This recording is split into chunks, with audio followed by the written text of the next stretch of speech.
ایک شخص کی 4 بیویاں تھیں۔ چوتھی بیوی سے وہ بہت محبت کرتا تھا اور اس کو بنانے سنوارنے میں ہر وقت لگا رہتا تھا۔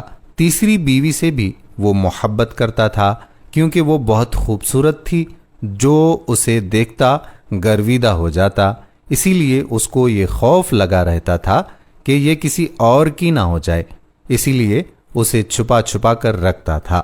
دوسری سے بھی اسے بہت محبت تھی، اسی لیے کہ وہ اس کی ساری پریشانیوں کا حل اسے بتاتی اور ہمیشہ اس کی مدد کرتی رہتی، مگر پہلی سے وہ محبت نہیں کرتا تھا، لیکن وہ اس سے بددستور محبت کرتی رہتی تھی۔ اب ہوا یہ کہ ایک دن وہ شخص اتنا بیمار ہوا کہ مرنے کے قریب آ گیا۔ اس نے سوچا میرے پاس 4 بیویاں ہیں، کسی ایک کو تو مرتے ہوئے ساتھ لے جاؤں۔ اس نے چوتھی بیوی سے کہا کہ تم میرے ساتھ چلو، میں نے تم پر اتنی توجہ دی اور اپنا مال بھی تم پر سب سے زیادہ خرچ کیا۔ جواب میں اس نے صاف صاف انکار کر دیا، بھلا کون کسی کے لیے مرتا ہے؟ تیسری بیوی سے کہا تو اس نے جواب دیا کہ دنیا میں ابھی میرے چاہنے والے بہت ہیں، میں کسی کی بھی ہو جاؤں گی۔ دوسری بیوی نے کہا کہ میں صرف قبر تک تو ساتھ آ جاؤں گی، مگر اس سے آگے میں نہیں آ سکتی۔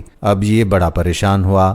اچانک پیچھے سے آواز آئی کہ میں تمہارے ساتھ قبر تک چلوں گی، اگرچہ تم نے کبھی میری طرف توجہ نہیں کی۔ جب اس نے پیچھے مڑ کر دیکھا تو اس کی پہلی بیوی تھی، جو عدم توجہی اور غذا کی کمی کی وجہ سے بالکل ہی کمزور ہو چکی تھی، جس کے سبب قبر میں اس کے کسی کام کی نہ تھی۔ اب یہ افسوس کر رہا تھا کہ میں نے سمجھنے میں غلطی کی، اگر میں اس پر توجہ دیتا تو آج یہ قبر میں میری اچھی رفیق اور ساتھی ہوتی۔ یہاں پر یہ وضاحت کرتے چلیں کہ چوتھی بیوی سے مراد ہمارے اعضاء تھے، جن کو بنانے سنوارنے میں تو ہم لگے رہتے ہیں، مگر مرتے ہی یہ ہمارا ساتھ چھوڑ دیتے ہیں۔ تیسری بیوی سے مراد ہمارا مال اور منال، دولت، جائیداد وغیرہ ہیں کہ ساری زندگی لوگوں سے چھپا کر رکھا، مگر مرنے کے بعد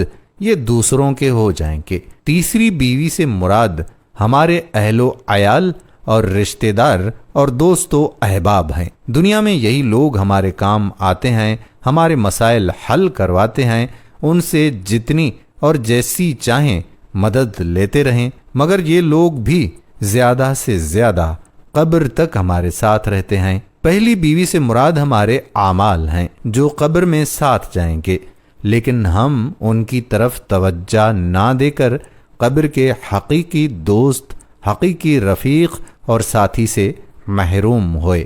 آئیں آج ہی اپنے اعمال کی طرف توجہ دینے کا پکا عہد کرتے ہیں کہ ہم اعمال صالحہ کریں گے، اور اللہ رب العزت سے ہم دعا کرتے ہیں کہ اے ہمارے پروردگار، ہمیں صراط مستقیم پر چلنے کی توفیق عطا فرما۔ آمین ثم آمین یا رب العالمین۔